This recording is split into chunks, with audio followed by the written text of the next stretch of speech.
Hello, guys. Welcome to this interview.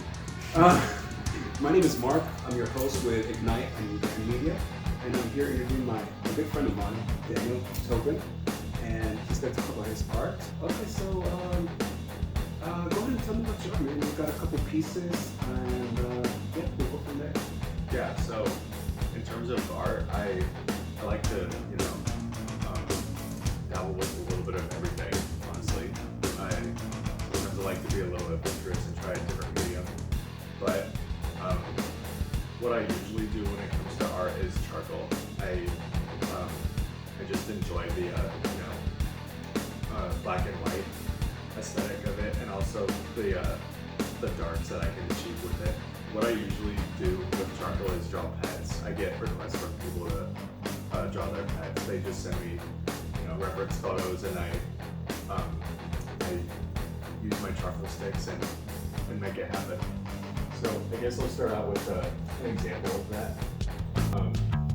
So this is a drawing of a black cat named Freckles, which it doesn't. Yeah, I guess it does make sense because you can kind of see you really see it though. Yeah, you can see the pores from which the whiskers come out. Yeah, he was a really, really sweet black cat. He was from my family farm in Kansas, and he unfortunately passed away, which was really heartbreaking because considering how sweet he was every time I saw him.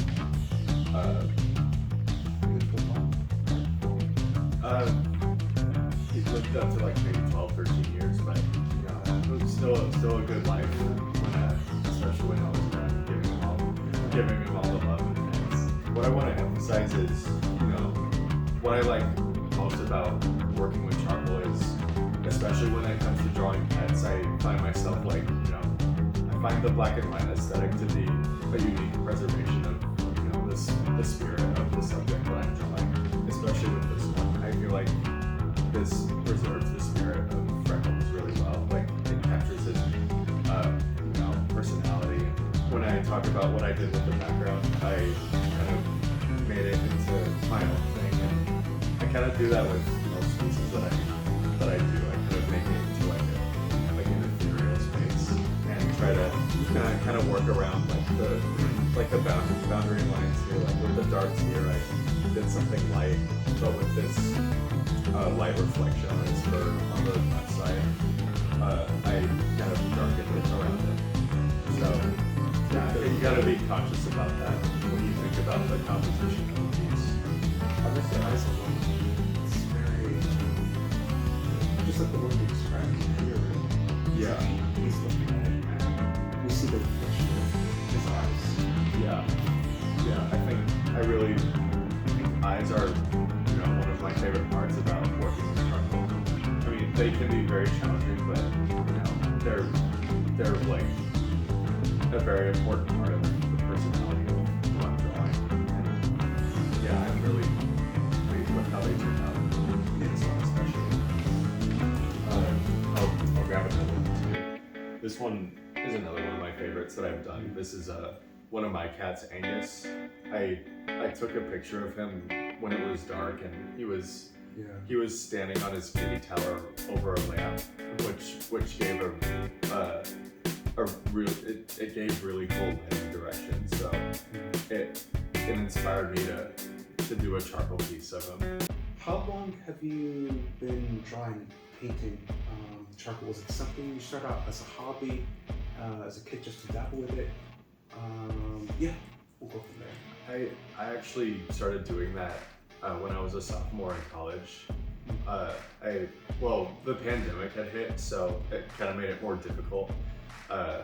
But I had a really good teacher. He was very inspirational to me to continue with the path of working with charcoal, which over time I preferred working with that over painting, because I actually took intermediate drawing and intro to painting in the same semester. Okay. So, and I just over time I fell in love with working with charcoal, and it became a passion of mine, and it eventually turned into commission work. How do you feel about acrylic or oil digital. They suck. No, I'm kidding. No, they're. I love seeing what people have done with all those painting mediums. And I've actually, I don't actually have any paintings sitting around here, but I do have some paintings that I've done that I'm really proud of. There was an oil painting I did of a daughter of a friend of mine. It was taken during Easter, and she had this huge ostrich egg in front of her, and I just she sent me a photo of that, and I was like, I have to paint this. And I painted it for my final project for that class, and yeah, it was a really emotional moment for the mom who, when I showed her the painting, and I find it very fulfilling to, see the delight that comes from, whether it's, the mother of a daughter I painted, or like the owner of a cat or a dog. I just find it very fulfilling to bring joy to their lives with my art. Yeah, you're using your talent for good, man. Yeah. And you're getting paid for it. Which is, it's not much, but it's a good right. Yeah. Hobby. So I also do photography, which and I'm obviously opposed that. So yeah, like again with the black and white, I just really like the I guess when it comes to photography, I prefer like a darker feel, especially with this one.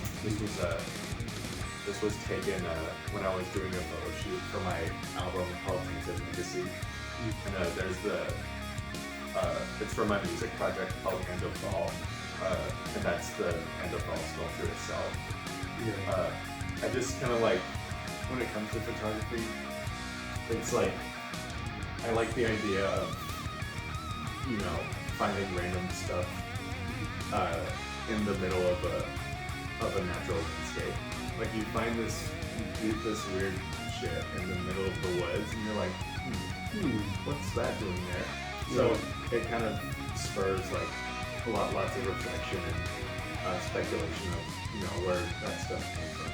And so yeah, especially when it comes to my music, that's another idea that I like to incorporate, like random objects in nature with an unknown story behind it.